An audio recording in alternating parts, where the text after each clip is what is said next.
Nanti jika kalau teman ditanya pasien aman walaupun lingkungan. hafal mati memanggil tim bantuan medis, tahunya ditanya pasiennya sadar atau enggak, tidak tahu atau tidak bisa ya. Jadi yang pertama untuk tahu pasien itu tidak sadar atau enggak kan terlihat ada orang tergeletak. Oke, pingsan. Baiklah, sekarang kita cek memang betul tidak sadar atau enggak. Bapak ada pertama dipanggil aja, panggil dia, dipanggil seperti Bapak Ibu manggil kawan-kawan yang lain, kan langsung noleh sama jawab. Kalau dipanggil saja tidak ada, tidak menyahut, Bapak goyangkan. Goyangnya jangan gini-gini, tapi goyangnya yang keras supaya betul kita tahu ini pasiennya sadar atau tidak. Barulah Bapak lakukan, dia jangan lemas-lemas gitu. Jadi misalnya Bapak ya kan, Pak nggak sadar, Bapak udah keras dimanggil, Bapak. Nah, pasiennya nggak gerak juga. Ini kan tandanya tidak normal, tidak sadarnya. Kalau dia bisa sadar, dia dipanggil gini itu pasti bangun kalau ketidurannya. Oke? Baru periksa nadi sama periksa nafas. Di guideline yang lama sebenarnya ada peraturannya di bawah 10 detik. Periksa di nadi karotisnya ada 2 di sini. Anda bisa letakkan kedua jari ini di sini atau di sini nadi karotis leher. Kemudian lihat ada gerakan nafas atau tidak, ada suara nafas atau tidak. Masalahnya banyak yang tidak tahu juga cara meriksa nadi sama cara melihat pernapasan dan lamalah jadinya denyut jantungnya karena ragu-ragu ini pasiennya sadar atau enggak, saya nggak ngerti gitu. Jadilah masuk yang poin kedua tadi, harus ada bahasanya pijat jantung dini gitu. Sedini mungkin, bukan pijat jantung saja gitu. Yang didahulukan ini adalah menyelamatkan sirkulasi perdarahannya gitu. Dulu ke arah pernapasan kita, sekarang jantungnya dulu dipompa. Oke, jadi dia itu kan pijat jantungnya ada kriterianya ya Pak Bu. Kalau di pasien yang dewasa dia harus high quality atau bagus tekniknya, posisinya harus bagus. Bapak Ibu berdirinya sisi kanan pasien, buka kakinya itu sejajar bahu. Kemudian kalau mau pompa, tangan tumpuan bawah adalah tangan yang paling tidak dominan, yang paling kuat yang di atas. Dia yang mau ngedorong, dia harus lurus sehingga menjadi tuas.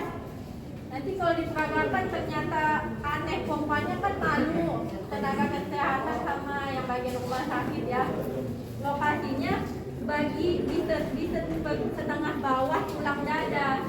Kita pompanya di atas tulang dadanya sebagai bantuan pijat jantung pasiennya.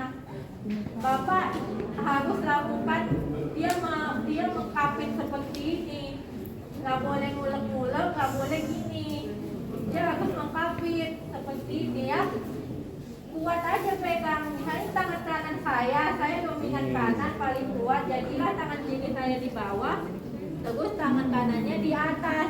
Jangan ragu-ragu nanti naruh ininya, naruh tangannya ya. Setelah itu dia yang kanan ini harus lurus, jangan bengkok, jangan nungging, dia lurus seperti ini ya. Karena kita mau jadi kuat. Oke? Kemudian waktu dipompa, kalau dia pasien dewasa 5 cm kedalamannya. Tahunya gimana? Harus latihan sesering mungkin di mana kin. Tidak, nanti kalau cuma sekali aja Bapak Ibu nggak akan tahu seberapa kuat tenaga Bapak Ibu. Kemudian kecepatannya harus 100 sampai 120 kali. Nggak boleh kurang, nggak boleh lebih. Kenapa? Karena ketika dilakukan kurang dari yang angka saya sebutkan tadi atau lebih dari angka yang saya sebutkan tadi, tidak berjalan sirkulasi darah di pasien. Jadi nggak berguna pijat jantungnya. Padahal kita mau menyelamatkan darahnya itu biar disampaikan ke otak dia. Karena ini yang paling cepat mengalami kematian, kurang dari 5 menit sudah mati sel sarafnya, gitu ya. Jadi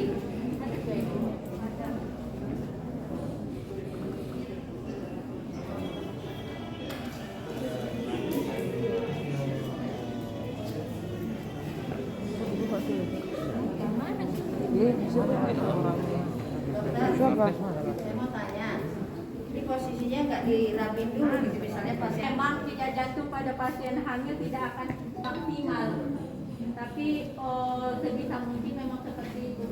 waktu kapan kami mau bilang kok dulu kapan dokter?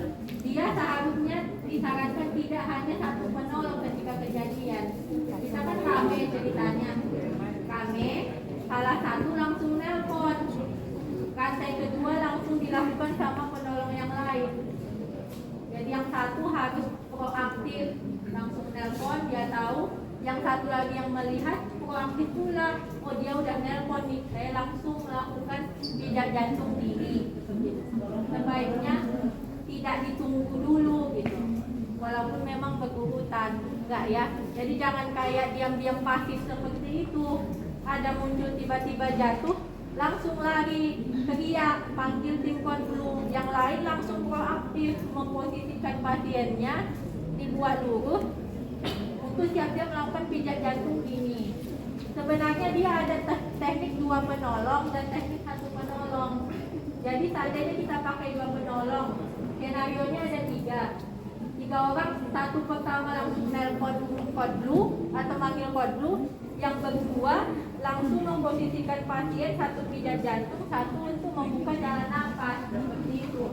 Kalau dia cuma 2 orang minimal kan, satu langsung nelpon, yang satu proaktif langsung memposisikan pasien di tempat datang dan mau pijat jantung. Nafasnya nggak apa-apa, ini dulu yang didahulukan, pijat jantungnya, karena ini yang mau kita lakukan secepat mungkin. Jadi yang pertama seperti itu ya. Nanti saya yang pernapasannya nanti setelah yang pijat jantungnya saya jelaskan. Soalnya sebenarnya berbeda. Ini cardiac arrest, ini respiratory arrest gitu. Jadi cardiac arrest di luar, henti jantung di luar, baru henti nafas, berbeda dia. Kalau dia henti jantung, tekniknya adalah pompa jantung. Kalau dia yang pernapasan, tekniknya rescue breathing namanya, pernapasan bantuan. Jadi di luar itu yang ini ya. Jadi kan kita pompa ya 100 sampai 120 kali kecepatannya. Jumlahnya 30 kali banding 2, 30 pompa, 2 kali nafas. Itu harus ingat ya, 30 kali pompa, 2 kali nafas. Pompa dulu 30 kali, baru nafas 2 kali. Kalau nggak dapat nafasnya, jangan sampai lebih dari 10 detik nyari-nyarinya. Mau buka-buka lagi pernapasannya, lanjutkan langsung pompanya gitu. Jadi nanti kalau saya ditanya, poin pentingnya apa ya pompa jantung ini ya. Jadi kemudian sebutkan angkanya, angka berapa kali Anda pompa, supaya yang nafas gak usah nanya-nanya ini berapa kali. Yang kuat, karena situasinya nggak akan tenang seperti ini, pasti lagi ribut. Misalnya ya, ini kan 1, 2, 3, 4, 5, 6, 7, 8, 9, 2, 3, 4, 5, 6, 7. Terserah seperti itu kayak mana Anda menghitungnya. Tapi disebutkan, jangan diam-diam saja. Nanti misalnya kalau ada swabnya datang, terus ada muncul orang yang lagi pingsan, Anda diam-diam saja memompa, salah. Dan ini nggak tahu udah berapa. Jadi 30 banding 2. Yang selanjutnya mau saya jelaskan itu posisi pernapasan pasiennya. Jadi ada 2 teknik. Jadi pasiennya itu di head tilt chin lift. Jadi kepalanya itu didongakkan, baru dagunya ditarik ke atas, mulutnya terbuka, jangan tertutup, berarti head tilt chin lift-nya salah. Mulutnya masih tertutup, berarti belum dibuka. Yang kedua adalah jauh keras. Dan kalau head to chin lift, Anda memang di samping pasien. Tapi kalau Anda menggunakan teknik jauh keras, Anda di atas pasiennya. Nggak nanti Anda lakukan jauh keras, ternyata Anda di sampingnya salah, nggak terbuka dia. Anda menarik sudut mandibulanya atau sudut rahangnya. Anda tarik, angkat dia ke arah Anda, dan otomatis rahangnya akan terbuka. Tandanya betul mulut pasien terbuka. dibuka. Kalau masih tertutup, berarti jalan nafas masih tertutup. Tuh ya. Sama kayak ini kan karena nggak jelas kelihatan ini. Nanti kayak Anda ragu-ragu seperti itu, taunya salah itu mulutnya masih tertutup, mulut harus terbuka. Kemudian ketika memberi nafasnya, namanya ada rescue breathing ya. Rescue breathing itu untuk orang dewasa adalah 1 kali tiap 10 sampai 11 detik. Jadi ada 10 kali lah kira-kira pernapasan dalam semenit. Jadi untuk memberikan nafasnya harus ditutup lubang hidungnya, mulutnya dibuka, kita hembus mulutnya. Nggak boleh hidungnya terbuka lagi, nanti nafas yang kita hembuskan ke hidungnya. Apakah bermanfaat nafas yang kita hembuskan ke mulutnya? Iya, bermanfaat. Karena yang kita keluarkan bukan karbon dioksida aja. Ada sekitar 17% kandungan oksigen juga dari nafas hembusan kita. Itulah nanti yang menyelamatkan pasien. Yang 17% itu. Ya, mau nanya dong. Kan kita nggak tahu kan pakai apa atau tidaknya. Jadi kalau kita langsung masuk, apakah kita nggak itu bagaimana langkah selanjutnya supaya kita nggak aman kan gitu? Di zaman sebelum corona, pada guideline-nya tidak apa-apa mau langsung mau. Karena setelah dilakukan penelitian, kasus infeksi akibat pemberian pertolongan pada pasien tidak sadar itu 1/170.000. Nah, setelah ada corona, muncul guideline terbaru Pak Bu, bahwa harus ada alatnya, nggak boleh langsung. Oke, harus ada alatnya. Ada alatnya, namanya masker khusus. Kalau Bapak Ibu melakukan sertifikat PHD ada dikasih. Kalau tidak punya, bisa menggunakan sarung tangan. Tisu, pakai tisu. Atau kalau lebih aman lagi, dia dibuat tepat, plastiknya diplastikin, terus dikasih bolongan di tengah supaya nggak balik udah pasien itu ke kita. Tetapi sekarang sebenarnya tidak disarankan untuk melakukan rescue breathing-nya di masa pandemi. Jadi hanya ini yang kalau takut ya sudah tidak usah lakukan. Ada memang sudah ada di ketentuannya seperti yang penting sedadanya. Sapu tangan bisa tidak? Bisa, tapi di bolongan di tengah. Kecil aja bolongannya. Kalau seandainya nggak dibolongin nggak masuk. Jadi kan tadi kita mau upayakan pijat jantung, kemudian 2 kali pernapasan, pijat jantung lagi. Sampai berapa sih Bu? Dia selama 2 menit. Baru lakukan cek lagi ulang. Tetapi kan saya ceritanya pada orang yang tidak punya tes latar tenaga kesehatan. Jadi sebenarnya tidak perlu untuk melakukan cek nadi karotiknya setiap kali melakukan pemberian setiap selesai 2 siklus, karena nggak mengerti juga sebenarnya ketika terjadi kejadian, karena dalam kondisi panik dan stres. Itu rekomendasi terbarunya. Kalau masih ragu lanjutkan aja, tapi di bawah 10 detik memang melakukannya, tidak boleh lebih. Oke? Kemudian salah satu penolong lain pun proaktif mencari AED. Jadi ketika sedang berlangsung ada 3 kejadian yang terjadi sekaligus di saat yang bersamaan, walaupun dia namanya chain of survival. Yang pertama satu manggil, yang kedua 2 orang lagi memompa sama membuat nafas bantuan, yang ketiga nyari AED-nya, nyari alat defibrillasinya.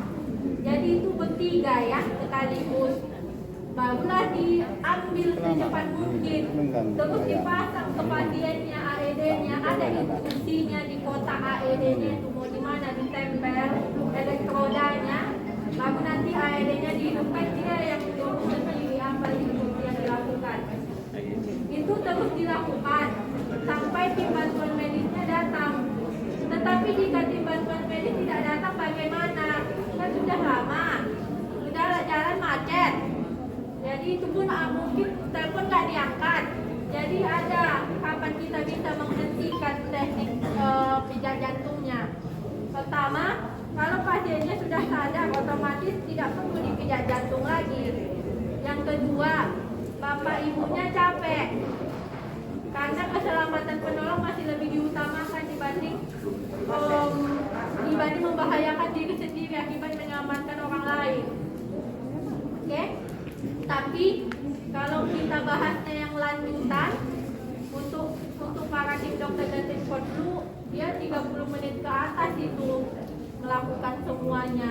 Jadi capek melakukan pompa jantungnya. Kalau bapak ibu waktu pompa jantung tidak berkeringat, berarti bapak ibu salah pompa jantungnya. Karena pompa jantungnya itu capek. Oke? Kalau masih cantik make upnya setelah pompa jantung, salah pompa jantungnya. Ya? Kalau nggak sesak napas, salah pompa jantungnya. Soalnya kita 100 sampai 120 kali. Kedalaman 5 cm. Ya? Jadi walaupun bagus chain of survival-nya, ketika diperagakan salah pompa jantungnya sama saja, tidak ada gunanya. Karena yang mau menyelamatkan itu pompa jantungnya tadi. Ya, nanti jadi setelah dia misalnya tim bantuan kesehatannya, tim bantuan lanjutannya sudah datang, apa poin yang berikutnya di rantainya tadi yang saya bilang, poin kelima, ya transfer ke rumah sakit ya. Poin keenamnya apa? Nah itu tadi bapak ibu yang sedang ada di lokasi kejadian, harusnya tenaga kesehatannya dari sana memberikan instruksi supaya bapak ibu juga dinilai apakah mengalami depresi saat kejadian. Ya, bapak ibu pun harus di-assessment juga di rumah sakit nanti apakah ada post-traumatic syndrome namanya. Karena kejadian melihat pasien yang ganti jantung adalah kejadian traumatis. Jadi itulah yang poinnya emosional menolong untuk dinilai. Kalau mau dicoba kan?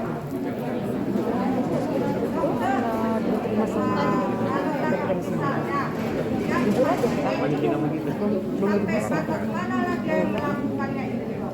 Kalau dia bukan ini, nggak datang-datang juga ya? Cuma di atas aja pindah tuh. Ini aja. Orangnya